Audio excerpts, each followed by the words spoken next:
Projectile sur une cible qui s'éloigne. Un hélicoptère vole horizontalement à vitesse constante, grand V égale 185 km/h.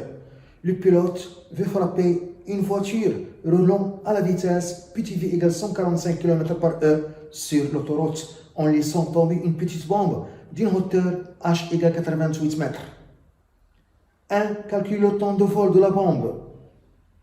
2. À quelle distance horizontale des zéros de la voiture et pour quel angle θ par rapport à l'horizontale la bombe doit être libérée.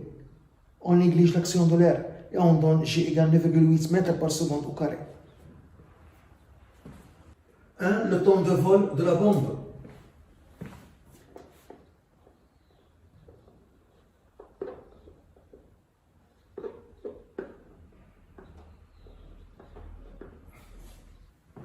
Le schéma, une voiture qui roule horizontalement à vitesse constante petit v.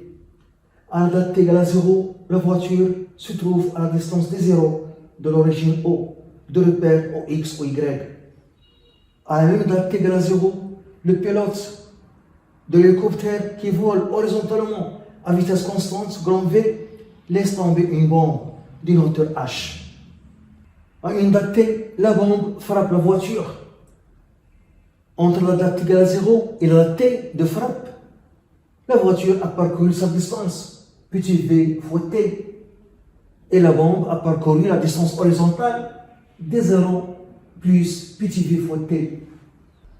Pour calculer la distance des 0, on détermine les équations horaires de mouvement en appliquant la deuxième loi de Newton.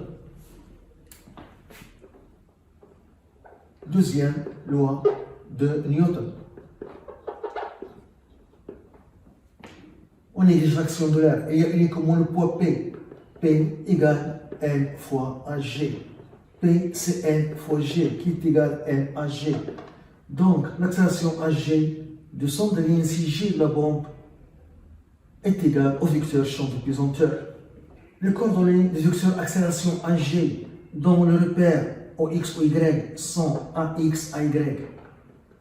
Les coordonnées du vecteur champ de pesanteur G sur l'axe OX, il est obtenu par projection du vecteur champ de pesanteur sur l'axe OX et il est perpendiculaire à l'axe OX, la projection donne 0.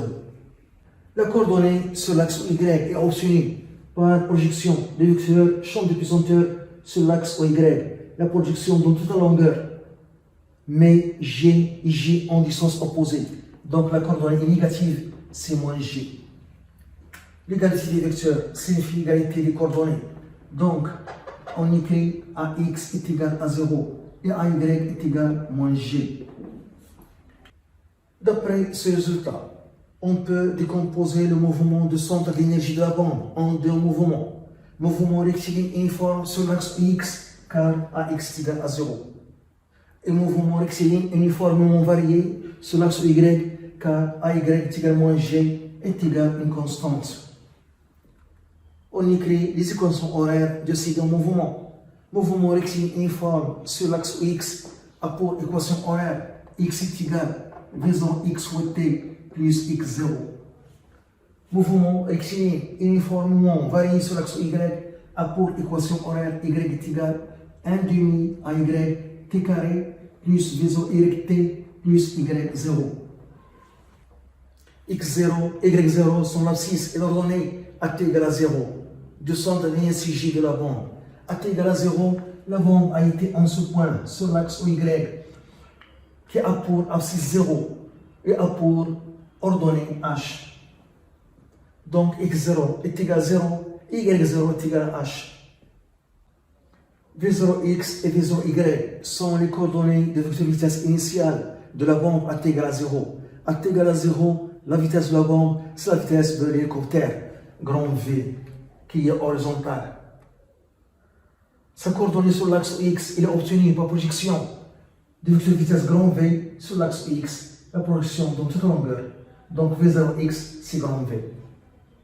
Sa coordonnée sur l'axe Y, c'est 0, car il est perpendiculaire à l'axe Y. Donc, les équations horaires deviennent x est égal à grand V fois t y est égal à y, c'est moins g, moins 1 demi g t carré, plus faisons y égale à 0, y0 est égal à h, plus h.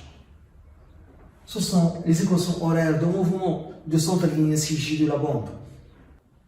Le temps de vol de la bombe, c'est la durée de ce mouvement parabolique.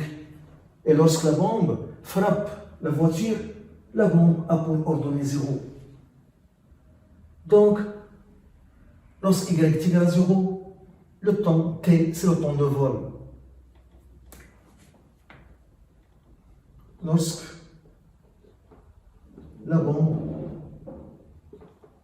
frappe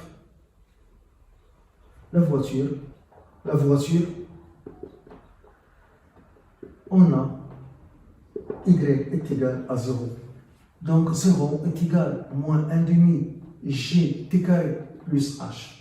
Donc 1 demi g t carré est égal à h. On cherche t, le temps de vol. T carré est égal à 2h sur g.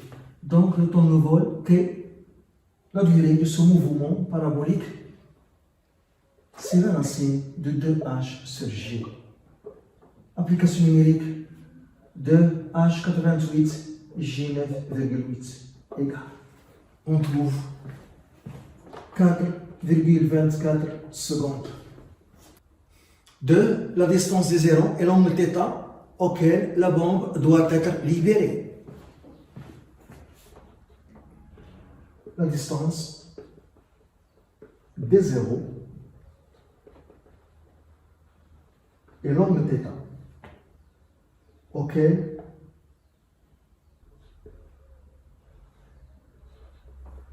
la bombe doit être libérée.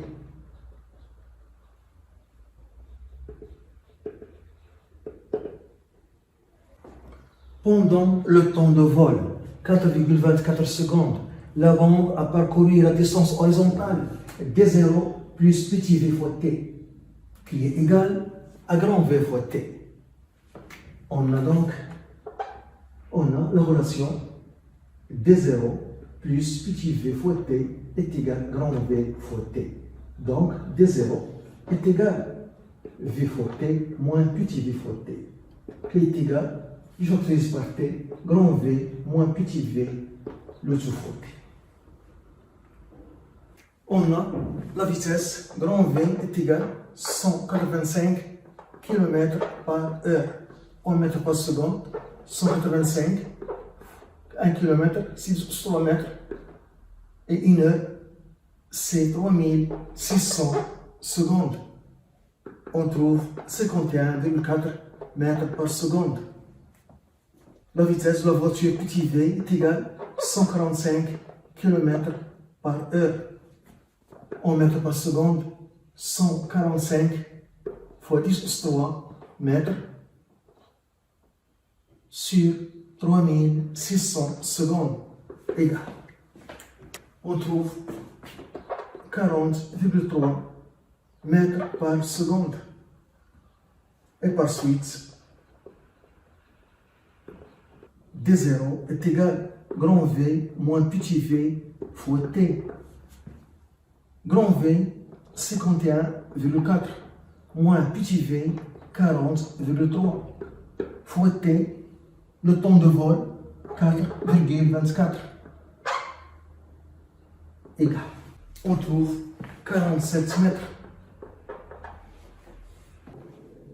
L'angle θ, ça c'est l'angle θ, elles sont altères internes. Donc on voit que tangent θ est égal le côté opposé qui est h sur le côté adjacent qui est d0. On a la relation tangente θ est égal le côté opposé h sur le côté adjacent d0. Tangente θ égale. Application numérique 88 sur d0 47 égale. On trouve 1,87. Donc θ est égal tangente moins 1, 1,87. On trouve 62 degrés. Donc, pour que la bombe frappe la voiture qui est en mouvement, il faut que la bombe soit libérée lorsque cette ligne qui pointe sur la voiture à t égale 0 forme l'angle θ égale 60 degrés avec l'horizontale.